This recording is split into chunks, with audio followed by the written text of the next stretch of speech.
want to read you guys a post that I read this morning that embodies the idea of behavior language.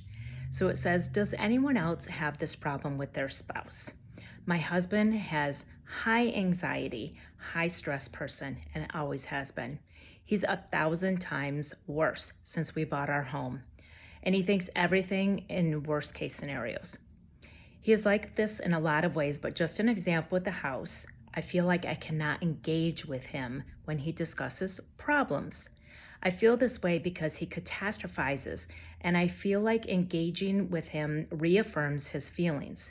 For example, we can be talking about a minor thing that we want to do, like making a pea gravel playground for the kids, and he'll immediately cascade into everything he thinks is wrong.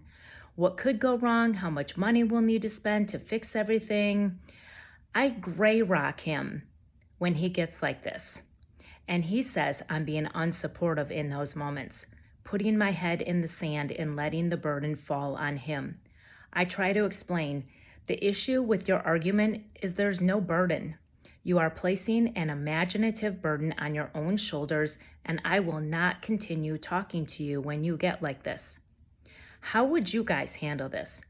Just for example, we have 3 bathrooms, but only 1 standing shower with 2 toddlers and a baby because he's been paralyzed with indecision for over a year. He's too scared to spend money. So what I hear when I see that is, first of all, it's just a difference in how they go about things. Clearly, this husband has deliberative strength high. He immediately looks for obstacles. He views the world as if it's full of minefields. It takes him a long time to feel comfortable with making a decision, and he has to weigh out all worst case scenarios before he's ready to move forward. That might be frustrating for a lot of people to deal with, but there's nothing wrong with that. It's just a different way of going about things than what she probably does. I'm assuming she probably has like the activator strength higher.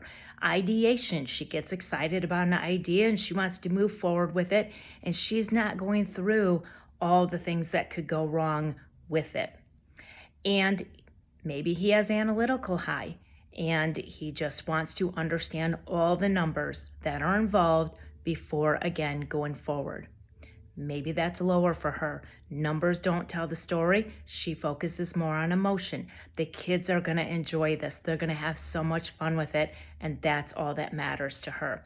Again, there's nothing wrong with the way she views things either.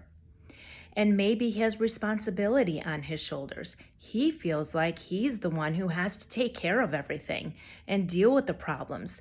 He probably has restorative high, where he digs into those problems and he dissects them and needs to just dive right into them because he needs to know there is a solution on the other end before going forward.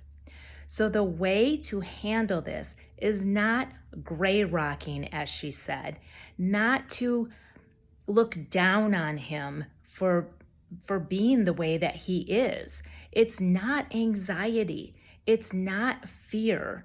And I say that, okay, I don't know him. Maybe there is some anxiety and fear behind this, but it doesn't necessarily have to go to that level. It can just be the fact that this is how he feels comfortable doing things. And when you understand that, first of all, there's nothing right, there's nothing wrong with either way that the two people are going about it. When they understand that about themselves and one another, that helps relieve the pressure. But we often get ourselves in a disconnecting relationship when we expect other people to do things the way that we would instead of honoring the way that they do. Does that make sense?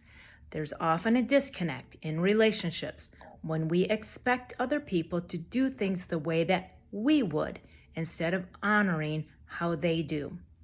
And so when we understand that is just a personal process, it's not personal. He's not doing those things to aggravate her, to cause her stress, to annoy and frustrate her. It's just how he feels comfortable moving through life. She's not putting the pressure on him because she is trying to annoy him and frustrate him. It's just her different way of going about life. And when you learn how your own process is and you understand your behavior language, it is easier to sit down and discuss it with somebody else and realize and take that pressure off of the right and wrong idea and just look at it for what it is and say, okay, how can we go about this?